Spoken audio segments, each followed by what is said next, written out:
Ranking Member Schiff, he's asked for 15 minutes for his opening statement, so I will go ahead and give him 15 minutes for his opening statement. Mr. Schiff. Mr. Chairman, I thank you, and I also want to thank Director Comey and Admiral Rogers for appearing before us today as the committee holds its first open hearing into the interference campaign waged against our 2016 presidential election. Last summer, at the height of a bitterly contested and hugely consequential presidential campaign, a foreign adversarial power intervened in an effort to weaken our democracy and to influence the outcome for one candidate and against the other. That foreign adversary was, of course, Russia, and it acted through its intelligence agencies and upon the direct instructions of its autocratic ruler, Vladimir Putin, in order to help Donald J. Trump become the 45th President of the United States. The Russian Active Measures campaign may have begun as early as 2015, when Russian intelligence services launched a series of spear-phishing attacks designed to penetrate the computers of a broad array of Washington-based Democratic and Republican Party organizations, think tanks, and other entities.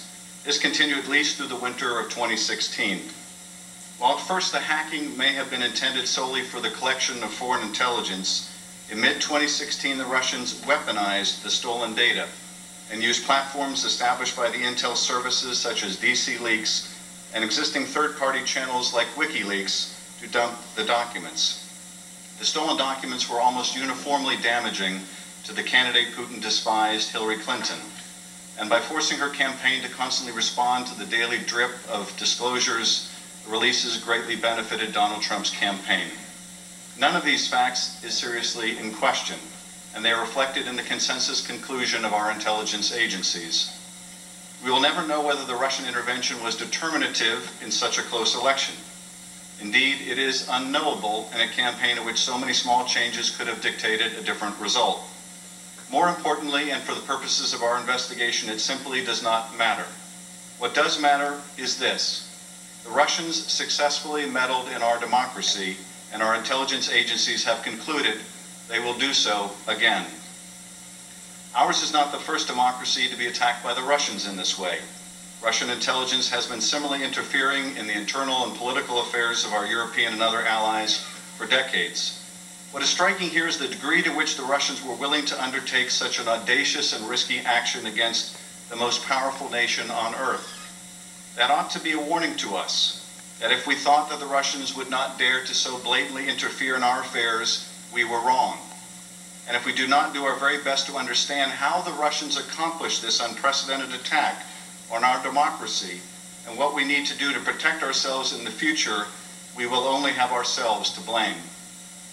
We know a lot about the Russian operation, about the way they amplified the damage their hacking and dumping of stolen documents was causing through the use of slick propaganda like RT, the Kremlin's media arm. But there is a lot we don't know. Most important, we do not yet know whether the Russians have the help of U.S. citizens, including people associated with the Trump campaign. Many of the Trump's campaign personnel, including the president himself, have ties to Russia and Russian interests. This is, of course, no crime. On the other hand, if the Trump campaign, or anyone associated with it, aided or abetted the Russians, it would not only be a serious crime, it would also represent one of the most shocking betrayals of democracy in history. In Europe, where the Russians have a much longer history of political interference, they've used a variety of techniques to undermine democracy.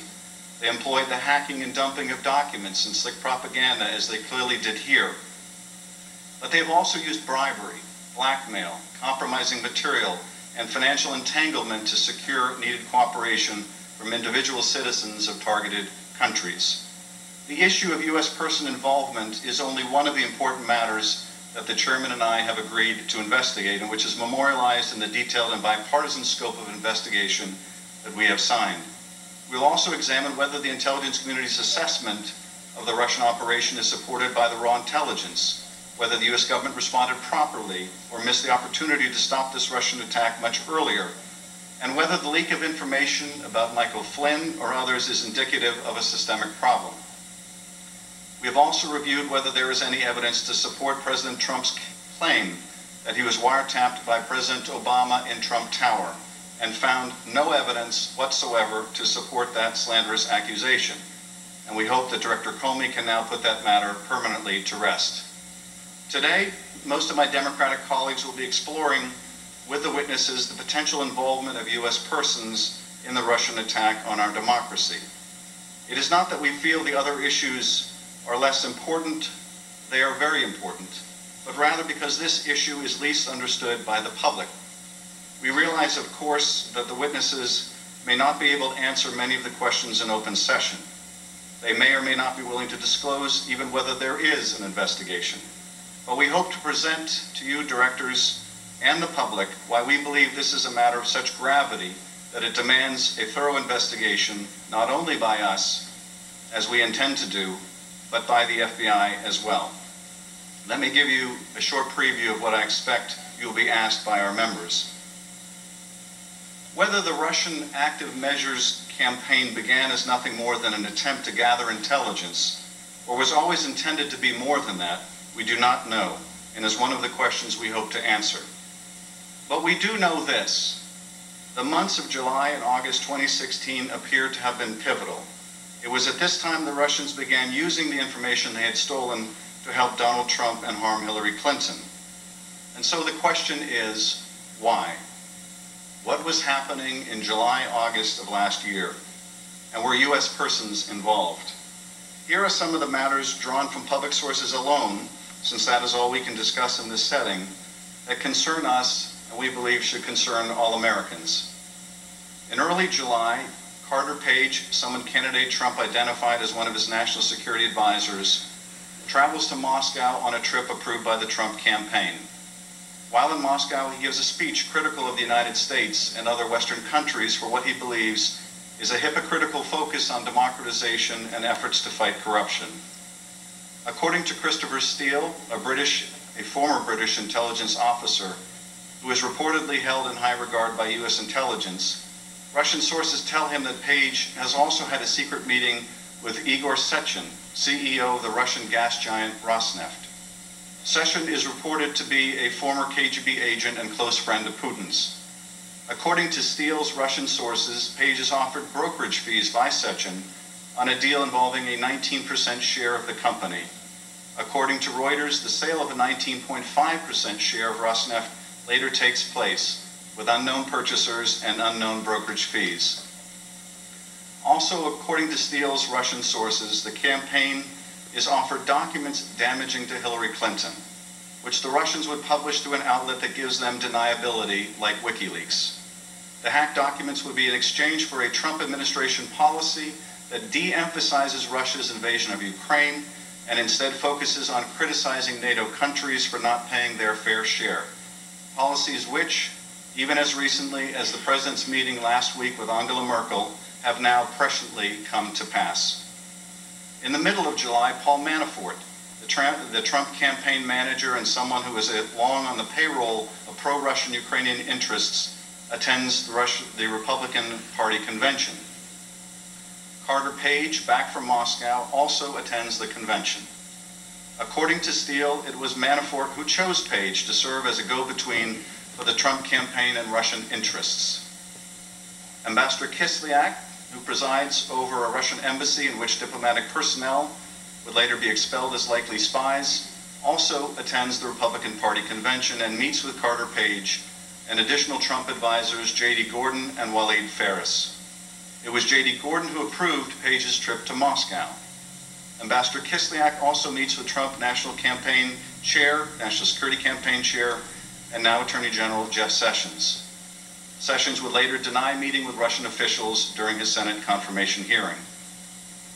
Just prior to the convention, the Republican Party platform is changed, removing a section that supports the provision of lethal defensive weapons to Ukraine, an action that would be contrary to Russian interests. Manafort categorically denies involvement by the Trump campaign in altering the platform.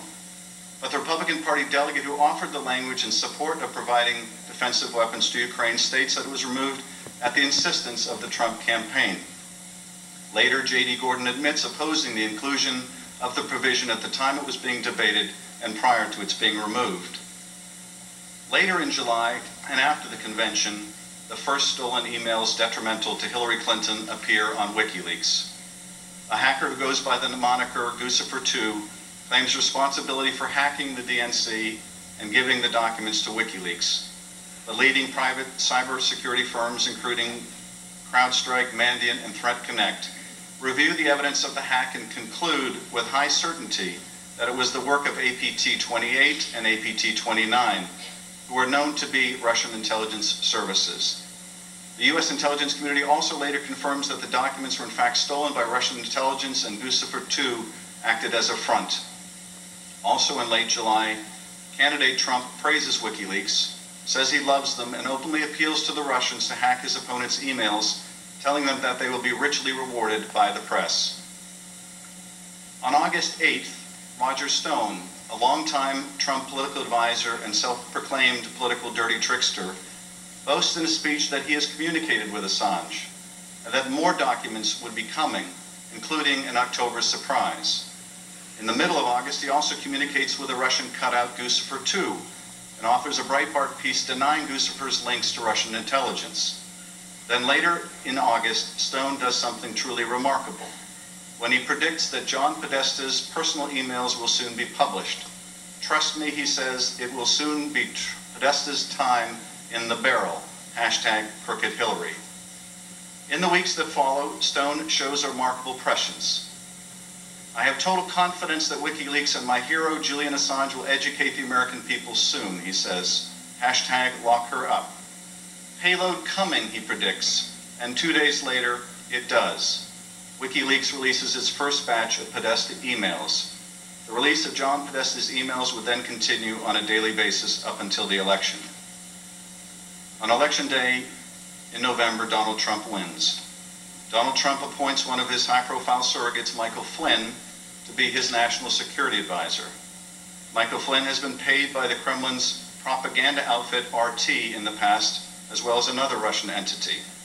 In December, Michael Flynn has a secret conversation with Ambassador Kislyak about sanctions imposed by President Obama on Russia over its hacking designed to help the Trump campaign. Michael Flynn lies about this secret conversation. The vice president unknowingly then assures the country that no such conversation ever happened. The president is informed that Flynn has lied and Pence has misled the country. The president does nothing.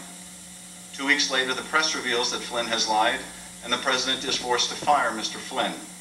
The president then praises the man who lied, Mr. Flynn, and castigates the press for exposing the lie. Now, is it possible that the removal of the Ukraine provision from the GOP platform was a coincidence? Is it a coincidence that Jeff Sessions failed to tell the Senate about his meetings with the Russian ambassador, not only at the convention, but a more private meeting in his office and at a time when the U.S. election was under attack by the Russians? Is it a coincidence that Michael Flynn would lie about a conversation he had with the same Russian ambassador, Kislyak, about the most pressing issue facing both countries at the time they spoke, the U.S. imposition of sanctions over Russian hacking of our election designed to help Donald Trump? Is it a coincidence that the Russian gas company Rosneft sold a 19% share after former British intelligence officer Steele was told by Russian sources that Carter Page was offered fees on a deal of just that size? Is it a coincidence that Steele's Russian sources also affirmed that Russia had stolen documents hurtful to Secretary Clinton that it would utilize in exchange for pro-Russian policies that would later come to pass? Is it a coincidence that Roger Stone predicted that John Podesta would be a victim of a Russian hack and have his private emails published, and did so even before Mr. Podesta himself was fully aware that his private emails would be exposed? Is it possible that all of these events and reports are completely unrelated and nothing more than an entirely unhappy coincidence? Yes, it is possible. But it is also possible, maybe more than possible, that they are not coincidental, not disconnected, and not unrelated, and that the Russians use the same techniques to corrupt U.S. persons that they employed in Europe and elsewhere. We simply don't know, not yet, and we owe it to the country to find out. Director Comey, what you see on the dais in front of you, in the form of this small number of members and staff, is all we have to commit to this investigation. This is it. We are not supported by hundreds or thousands of agents and investigators with offices around the world. It is just us and our Senate counterparts. In addition to this investigation, we still have our day job, which involves overseeing some of the largest and most important agencies in the country. Agencies which, by the way, are trained to keep secrets. I point this out for two reasons, and I'm wrapping up, Chairman. First, because we cannot do this work alone, and nor should we. We believe these issues are so important that the FBI must devote its resources to investigating each of them thoroughly. To do any less would be negligent in the protection of our country. We also need your full cooperation with our investigation so that we may have the benefit of what you know, and so that we may coordinate our efforts in the discharge of both our responsibilities. And second, I raise this because I believe that we would benefit from the work of an independent commission that can devote the staff and resources to this investigation that we do not have, and that can be completely removed from any political considerations. This should not be a substitute for the work that we in the Intelligence Committee should and must do, but as an important complement to our efforts, just as was the case after 9/11. The stakes are nothing less than the future of our democracy and liberal democracy. Because we're engaged in a new war of ideas, not communism versus capitalism, but authoritarianism versus democracy and representative government. And in this struggle, our adversary sees our political process as a legitimate field of battle. Only by understanding what the Russians did can we inoculate ourselves from further Russian interference that we know is coming. Only then can we protect our European allies who are, as we speak, enduring similar Russian interference in their own elections. And finally, I want to say a word about our own committee investigation. You will undoubtedly observe in the questions and comments that our members make during today's hearing that the members of both parties share a common concern over the Russian attack on our democracy, but bring a different perspective on the significance of certain issues or the quantum of evidence we have seen in the earliest stages of this investigation. This is to be expected. The question most people have is whether we can really conduct this investigation in the kind of thorough and nonpartisan manner that the seriousness of the issues merit, or whether the enormous political consequences of our work will make that impossible. The truth is, I don't know the answer, but I do know this. If this committee can do its work properly, if we can pursue the facts wherever they lead, unafraid to compel witnesses to testify, to hear what they have to say, to learn what we will, and after exhaustive work reach a common conclusion, it would be a tremendous public service, and one that is very much in the national interest. So let us try. I thank you, Mr. Chairman, and I yield back. Thank you. Gentleman yields back.